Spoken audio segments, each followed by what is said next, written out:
The Master Key System by Charles F. Haanel. Chapter 16. The vibratory activities of the planetary universe are governed by a law of periodicity. Everything that lives has periods of birth, growth, fruition, and decline. These periods are governed by the septimal law. The law of sevens governs the days of the week, the phases of the moon, the hay-moneys of sound, light, heat, electricity, magnetism, atomic structure. It governs the life of individuals and of nations, and it dominates the activities of the commercial world. Life is growth, and growth is change. Each 7 years period takes us into a new cycle. The first 7 years is the period of infancy. The next 7 the period of childhood, representing the beginning of individual responsibility. The next 7 represents the period of adolescence. The fourth period marks the attainment of full growth. The fifth period is the constructive period, when men begin to acquire property, possessions, a home and family. The next, from 35 to 42, is a period of reactions and changes, and this in turn is followed by a period of reconstruction, adjustment, and recuperation, so as to be ready for a new cycle of sevens, beginning with the 50th year. There are many who think that the world is just about to pass out of the sixth period, that it will soon enter into the seventh period, the period of readjustment, reconstruction, and harmony, the period which is frequently referred to as the millennium. Those familiar with these cycles will not be disturbed when things seem to go wrong, but can apply the principle outlined in the Master Key, with the full assurance that a higher law will invariably control all other laws, and that through an understanding and conscious operation of spiritual laws, we can convert every seeming difficulty into a blessing. Wealth is a product of labor. Capital is an effect, not a cause, a servant, not a master, a means, not an end. The most commonly accepted definition of wealth is that it consists of all useful and agreeable things which possess exchange value. It is this exchange value which is the predominant characteristic of wealth. When we consider the small addition made by wealth to the happiness of the possessor, we find that the true value consists not in its utility, but in its exchange value. This exchange value makes it a medium for securing the things of real value whereby our ideals may be realized. Wealth should then never be desired as an end, but simply as a means of accomplishing an end. Success is contingent upon a higher ideal than the mere accumulation of riches, and he who aspires to such success must formulate an ideal for which he is willing to strive. With such an ideal in mind, the ways and means can and will be provided, but the mistake must not be made of substituting the means for the end. There must be a definite fixed purpose, an ideal. Prentice Mulford said, "The man of success is the man possessed of the greatest spiritual understanding, and every great fortune comes of superior and truly spiritual power." Unfortunately, there are those who fail to recognize this power. They forget that Andrew Carnegie's mother had to help support the family when they went to America, that Harriman's father was a poor clergyman with a salary of only $200 a year, that Sir Thomas Lipton started with only 1 shilling. These men had no other power to depend upon, but it did not fail them. The power to create depends entirely upon spiritual power. There are 3 steps: idealization, visualization, and materialization. Every captain of industry depends upon this power exclusively. In an article in Everybody's Magazine, Henry Flagler, the Standard Oil multimillionaire, admitted that the secret of his success was his power to see a thing in its completeness. The following conversation with a reporter shows his power of idealization, concentration, and visualization, all spiritual powers. Did you actually picture to yourself the whole thing? Did you, or could you really close your eyes and see the tracks, and the trains running, and hear the whistles blowing? Did you go as far as that? Yes. How clearly? Very clearly. Very. Here we have a vision of the law. We see cause and effect. We see that thought necessarily precedes and determines action. If we are wise, we shall come into a realization of the tremendous fact that no arbitrary condition can exist for a moment, and that human experience is the result of an orderly and harmonious sequence.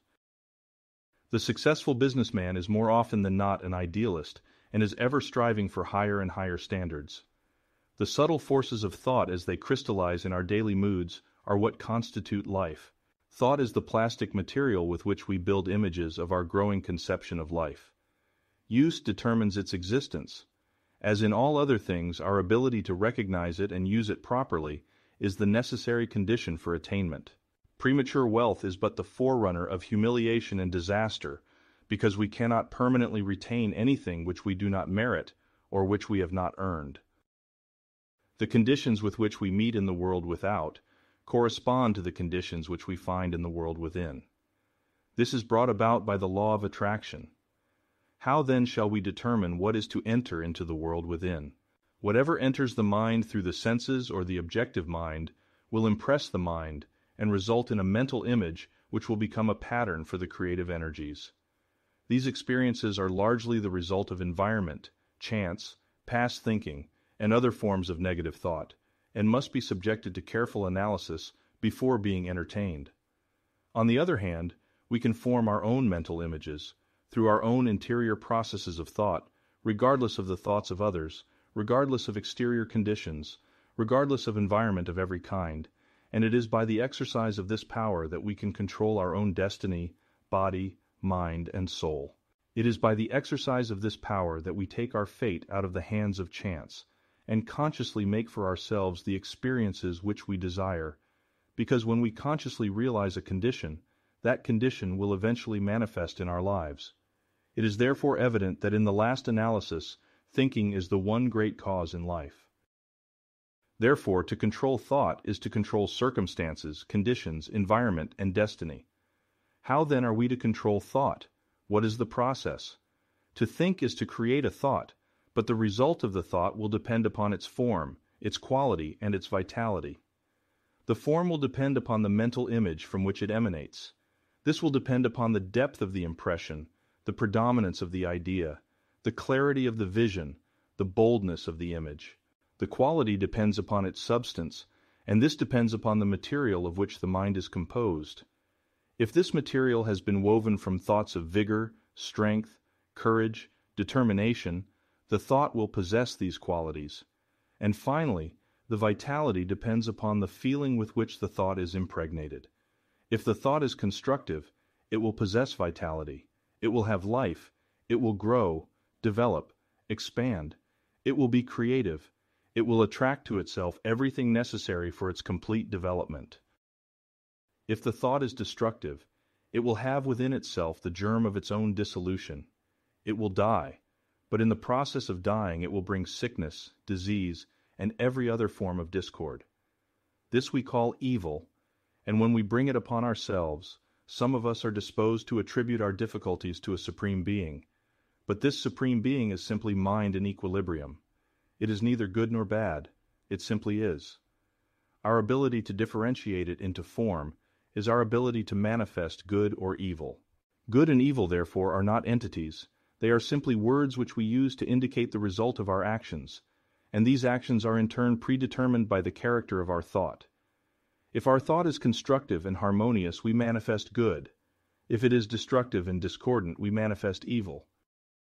If you desire to visualize a different environment, the process is simply to hold the ideal in mind until your vision has been made real. Give no thought to persons, places, or things. These have no place in the absolute. The environment you desire will contain everything necessary. The right persons and the right things will come at the right time and in the right place.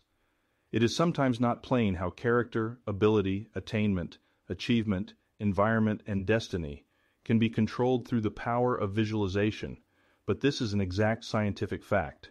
You will readily see that what we think determines the quality of mind, and that the quality of mind in turn determines our ability and mental capacity, and you can readily understand that the improvement in our ability will naturally be followed by increase in attainment and a greater control of circumstances. It will thus be seen that natural laws work in a perfectly natural and harmonious manner. Everything seems to just happen.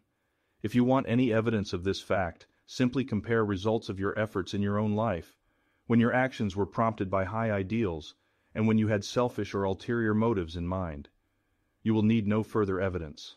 If you wish to bring about the realization of any desire, form a mental picture of success in your mind by consciously visualizing your desire. In this way you will be compelling success. You will be externalizing it in your life by scientific methods.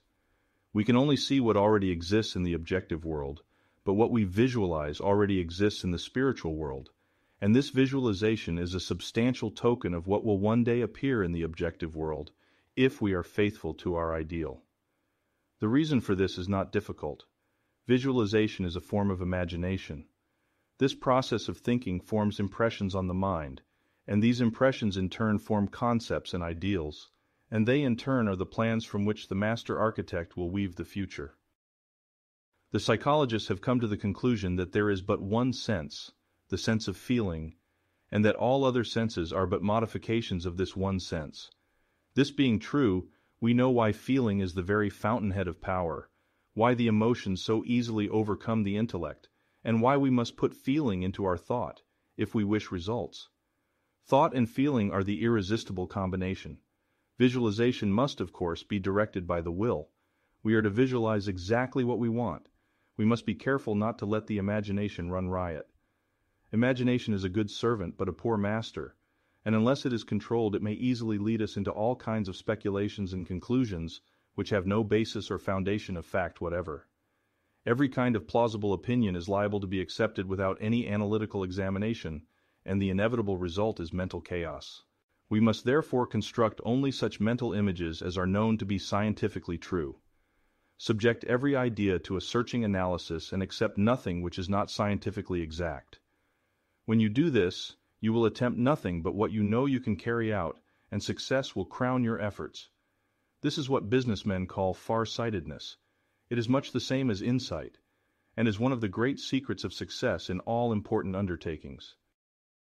For your next exercise, try to bring yourself to a realization of the important fact that harmony and happiness are states of consciousness and do not depend upon the possession of things, that things are effects and come as a consequence of correct mental states, so that if we desire material possession of any kind, our chief concern should be to acquire the mental attitude which will bring about the result desired.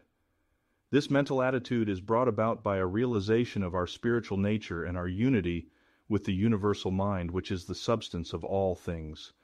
This realization will bring about everything which is necessary for our complete enjoyment. This is scientific or correct thinking. When we succeed in bringing about this mental attitude, it is comparatively easy to realize our desire as an already accomplished fact. When we can do this, we shall have found the truth which makes us free from every lack or limitation of any kind. A man might frame and let loose a star, to roll in its orbit, and yet not have done so memorable a thing before God as he who lets a golden-orbed thought to roll through the generations of time.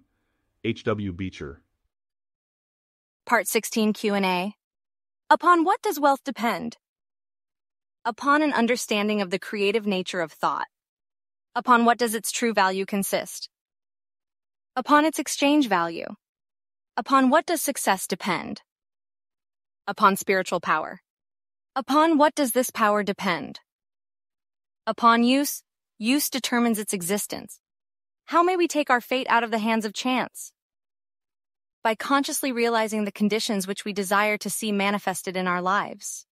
What then is the great business in life? Thinking. Why is this so? Because thought is spiritual and therefore creative.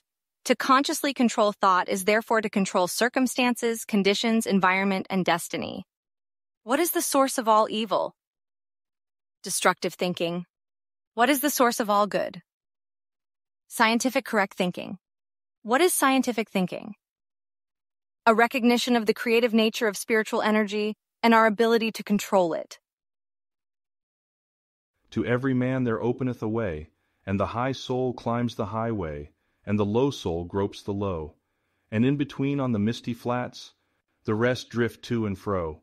But to every man there openeth a highway and a low, and every man decideth the way his soul shall go.